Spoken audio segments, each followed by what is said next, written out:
What is happening, guys? How are you doing? This is Rob of Rule of Two Review. Welcome back, and today we're going to talk about Sony's State of Play. Yes, their second State of Play show, which happened earlier today. It was about 10 minutes long, much shorter and much more compact than their last showing, which was, of course, their first showing.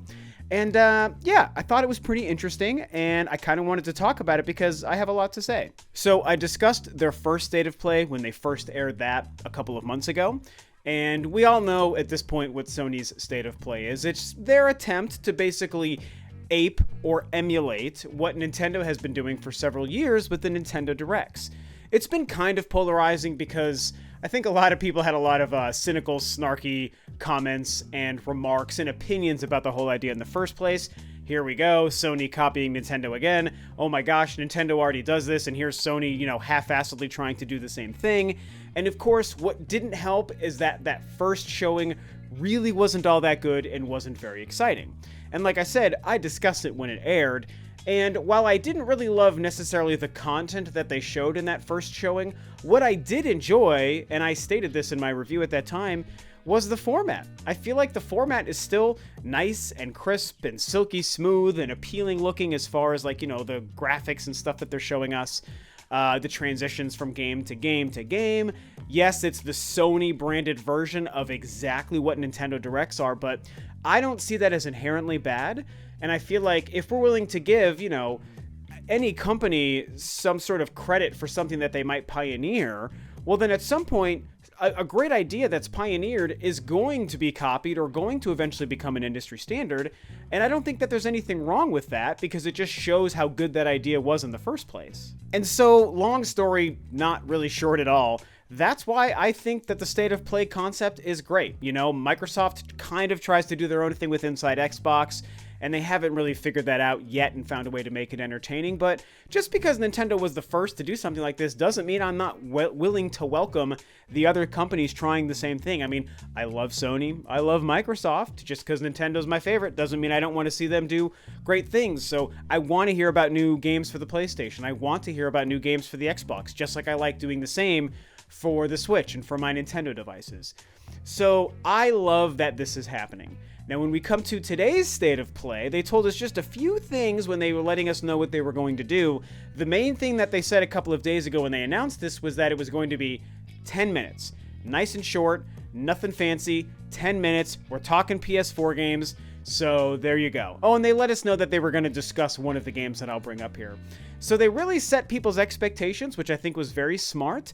And so that's why I think when people maybe go out of their way to be upset about what State of Play is, it's like you're probably just letting your own expectations get in the way, or you're holding it to the standard of what we've seen of the best Nintendo Directs, and that's not really fair because this is the second State of Play, and Nintendo has had, I don't know, probably 50, 60 Nintendo Directs ever. It could be more than that. I don't really know. I'm just throwing a number out there. But they've been doing them since 2011. So there's been way more opportunities for Nintendo to have slam bang killer versions of Directs as opposed to Sony, who's just now coming out with their second show. And these are only 10 to 15 minutes long. So anyway, I'm making this part long in the tooth. The point is, I was excited, I was ready for it, and when I finally saw what this 10-minute show was today, I was actually really, really happy with it. I have to say that I kind of liked the fact that there was no fluff with this, no beating around the bones, nothing fancy. They just went bing, bang, bing, bang, boom. Here's game, the end, goodbye, see you next time. So,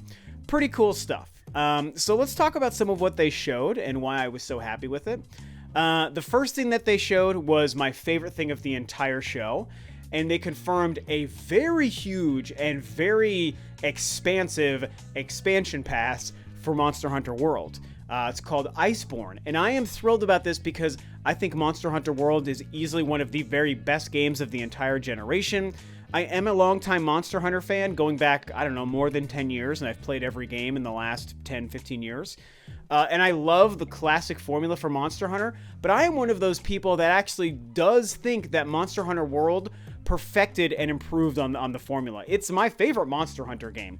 Yeah, they made some elements way simpler than they did with the previous games, but I don't mind that they simplified some aspects of the game. They lowered the barrier of entry for new players, because I think they overall create a better looking, feeling, and playing experience. And they've done a lot of free random content updates over this past year, almost, what, is it 2 years? When did this game come out? I think it was a year ago. Yeah, I think it was last February or January. So the game's about a year and a half old, and they've done a lot of free content. Now we're getting the first paid DLC, and I think it's going to be a pretty huge expansion. It's all taking place in the snowy tundra area, and they gave us a lot of clues to new story elements. They showed us a few of the brand new big monsters that you'll be going after. I am so excited to traverse this new snowy area. I just think there's going to be a lot of great new gear to get. With new monsters always comes new gear and new loot. And, I mean, what more can be said? I love Monster Hunter World so much, and seeing something this possibly substantial coming to the game makes me excited. I do want to know the price because I want to understand exactly how much new content is coming here. If the price is only 10 or 15 bucks, it's like, oh great, it's nice and cheap, and that part will be good, but that also means there might not be that much new content. I would be totally okay if there is enough content to justify it, if it's literally a $30 or $40 expansion pass. I am happy to pay that money for a game like this I like so much, with this much replayability, if it's substantial. So that price has to come with enough to warrant the price, but if it does, I have no problems with DLC at 40 bucks, especially for this game. So, you know, hey, what can I say? I love Monster Hunter World, and I thought this was amazing. They showed a couple of other interesting titles that I also thought seemed really cool. I don't want to spend too much time on these. They showed a game called Riverbond, which was some sort of really sweet-looking, you know, isometric, 8-bit inspired dungeon crawler, and I think that the overall style of what it is seems really cool. There's probably a lot of good content and loot kind of stuff to get here. It's going to be a co-op kind of game, and, you know, I think it looks really neat for what it is. They also discussed this game Away, the Survival series, and this looks like if Ark Survival Evolved, whatever that game is, that Ark game, met Deadly Creatures, which was a game that was released on the Nintendo Wii way back. It's actually something I was discussing with Super Metal Dave on Twitter a little bit earlier today, because he thought the same thing. I think Sean Long said the same. Like, a couple people basically saw this game and thought of Deadly Creatures, which I thought was funny. And I mean, it looks interesting. It's probably something that my girlfriend will love to play. I'm actually going to show her the trailer and she would see what she thinks. But it was cool. You know, neat graphics. I like the idea of it. And then they also announced a Predator game called Predator Hunting Grounds. And they said it's an asymmetric sort of co-op thing. So what I think it's going to be, I could be wrong, but they basically made it sound like it's going to be what that game Evolve was from a couple of years ago. But hopefully they learned the lessons from that game, because that game was a disaster from the jump and just not good. I even tried it. Trust me, it was not good. Hopefully with Predator, it's not ruined by microtransactions, and it's just a really good, cool-looking game. So I do want to understand more about it. I love the Predator movies. I love the character in the universe. So I hope that they're doing something really cool with this. Now, the last two games I'm going to talk about are the other two big and very interesting games, at least to myself. The first one is the remake of Medieval, which is a classic PS1 game. I believe there was 2 of these games released on the PS1. I never played this game or the 2 games, but I do remember when Medieval came out on the PlayStation 1, and I didn't have really a PS1 much when it was actually a relevant console. I was much more focused on the Nintendo 64 at that time, but I had some friends who had a PlayStation 1. My high school girlfriend actually had one, and that's where I played like Spyro the Dragon and Crash Bandicoot and stuff. But we never played the Medieval game. But looking at this remake, I mean, this is a game that is right up my alley. It's just a classic 3D action-adventure platformer game, and I love the visual style. I love the idea of the character. The fact that it's a retro throwback to that era of gaming makes me really excited. Yes, the PS1, Sega Saturn, N64 era of gaming is rough, and a lot of aspects of that era don't age well, from the visuals to the control to the cameras of those games when they was early 3D. A lot of them, with the rare exception, they didn't really work very well. Pretty much Nintendo was actually the only company who would get the camera right in some of their games.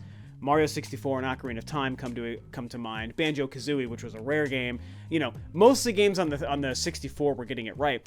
But the fact that they're remaking this and making it modern means I think that a lot of the weird kind of goofy or awkward aspects of that era of 3D gaming is probably going to be ironed out. And so I'm assuming the camera and the controls are going to be much more effective and make it feel like a modern game. I mean, they did something similar with the Ratchet & Clank remake as well, but Ratchet & Clank wasn't as old as these Medieval games were. So, either way, I mean, I'm excited, man. I love the visual style, like I already said. I just think it's going to be great. This is the kind of game that speaks to me. I will absolutely be picking this up, unless it somehow turns out to be a turd. If I hear from people that it's an absolute disaster, then I won't. But if it's mediocre to great, I'll definitely be picking it up. And so then, of course, that brings us to the final thing, the big grand finale of the show, which was we finally got to see an updated look at the Final Fantasy VII Remake. Holy freaking crap, I thought this thing was going to be dead in the water, and we weren't going to see it for 10 or 15 years, if ever. I mean, we all know Square's track record is terrible with this kind of stuff. And it seemed like this game was just going to be something that just disappeared and went into vaporware status for, like I said, like a decade. The same way Final Fantasy Versus 13 did that same thing before eventually being turned into 15 and releasing, like, whatever, 7 or 10 years later after the thing was first supposed to come out, something crazy. Kingdom Hearts 3, of course, is another one.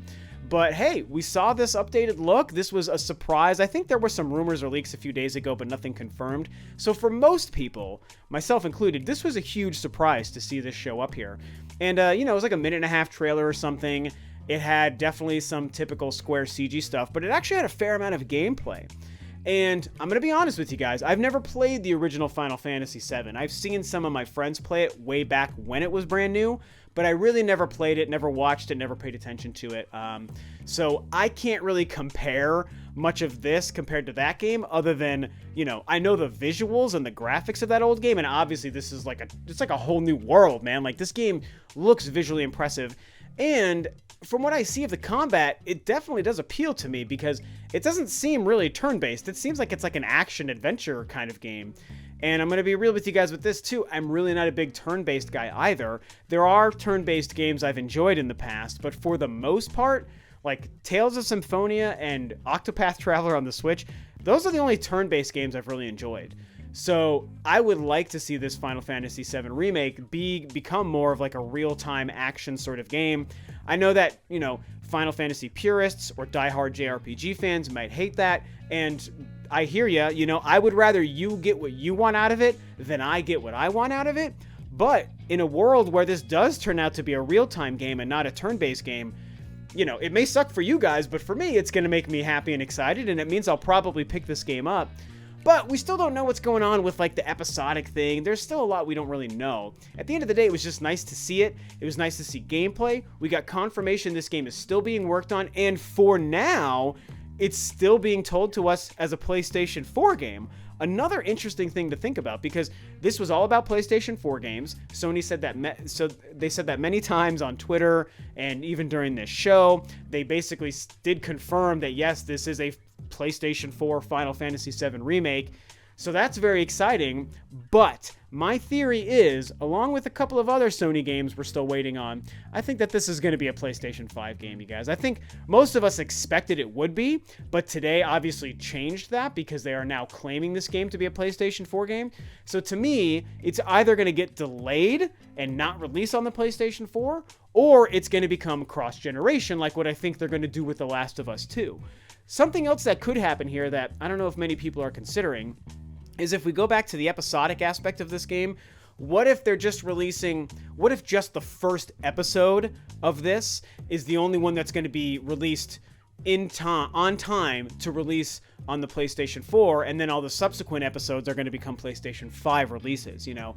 They could do something like that. The episodic thing is a weird mystery we still don't truly understand, and they didn't give us any hard details. This literally was just a 1.5-minute look at the game, an update, and a confirmation that it still exists, and they doubled down on the PlayStation 4 as the release platform. So that's where we are with that. But all I can say is, as a non-Final Fantasy fan, and as somebody who's not really familiar with Final Fantasy VII, what we saw was great. It got me excited. I love the graphics. I love the gameplay. So, man, I'm hyped. So, yeah, that's it, man. That was Sony's State of Play, their second one ever.